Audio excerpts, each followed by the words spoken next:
Welcome to Wedding 411 On Demand Podcasts, and I'm Karen Buck. And today we have with us Stephanie Courtney from Allergen-free Events. Welcome, Stephanie. Thanks for inviting me. Stephanie, we all know that a couple of years ago, Chelsea Clinton had the courage to bring to the forefront during her wedding planning process about allergen-free events. Right. Can you tell us a little bit about that? Chelsea Clinton has celiac disease. Celiac disease is a gluten intolerance that causes intestinal distress. It actually eats away at the stomach lining, and it's very critical that people with the disease avoid gluten at all cost. So Chelsea's wedding was planned around this need she has, and she had a great wedding cake and other things that celiacs don't very often have to have or get a chance to have because they can't have regular flours that contain gluten. Right. But during, or since that time, I should say, I know that it has become more accepted. I'm hearing and reading a lot more about it. It's sort of like eco-friendly. 10, 15 years ago, people thought it was a fad. And now it's to the point, if you're not recycling, you get the finger waved at you here. Right. So I sort of feel that that's where we are headed with allergen-free, gluten-free. Do you feel that way? Absolutely. The statistics are staggering. 1 in 133 people has celiac disease, and a lot of people haven't even been tested yet. And a quarter of the population have food allergies, and they suffer in silence. They just don't say anything. So it's time we meet those needs on events.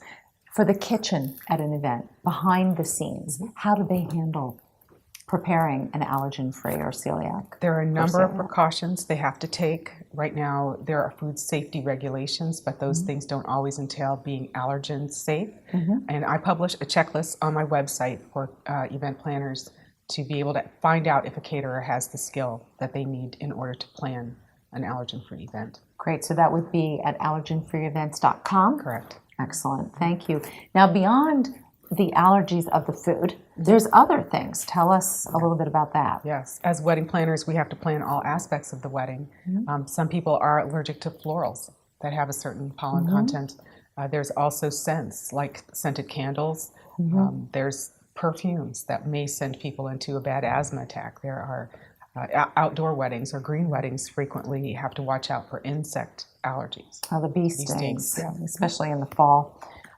What I'm hearing from you is we need to be prepared at any event we have, wedding, family, reunion, whatever. Absolutely. A little medical kit. What would you suggest be in that medical kit? I suggest that you collect the right information for every guest on the front end of the event so you know exactly who's at risk. And we do that at my company with a responsible response card. By that I mean instead of just putting that line on the RSVP that says, please let us know if you'd like a vegetarian option. I ask people to please let us know if they have any allergies or medical diet restrictions. And I keep that information with each guest as I go through the entire planning process. That way it's available for all the peripheral events as well. And I know who I need to remind to bring their EpiPen, who I need to have medical contact information on. And in my kit, I always keep Benadryl. It's a little antihistamine, but it buys you a little bit of time when you need it to get medical attention for a guest that may need it. So I like that, and I'm going to reinforce that, a responsible RSVP card. Excellent. Tell us a little bit about the bar. I mean, it doesn't end with just the food. What about alcohol? Yes, absolutely. People that have gluten intolerance or allergies need to make sure they have no contact to gluten on the bar either, and beer traditionally has gluten in it, but there are some gluten-free beers like Red Bridge beer that you can just have for people that need that on your bar. Wine and distilled spirits generally are okay for people with gluten intolerance, but there are bar mixers that have gluten in them, and some very popular cocktails that people like to drink. So I also publish a list of permissible bar items that people can use and how they can get around some of the mixer issues. There are also coffee drinks. Coffee bars are very popular, and some of those coffee mixes have gluten in them. But there, again, are options that you can use that are gluten-free. There's one point I would like to make about people that have anaphylactic reactions and maybe use an EpiPen if they had a reaction at the bar. Alcohol and epinephrine work okay together.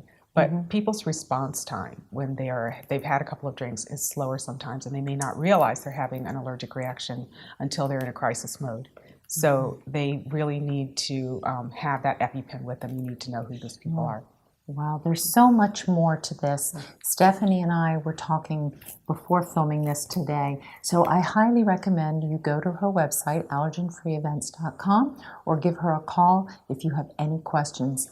Thank you, Stephanie, and thank you for joining Wedding 411 On Demand podcasts.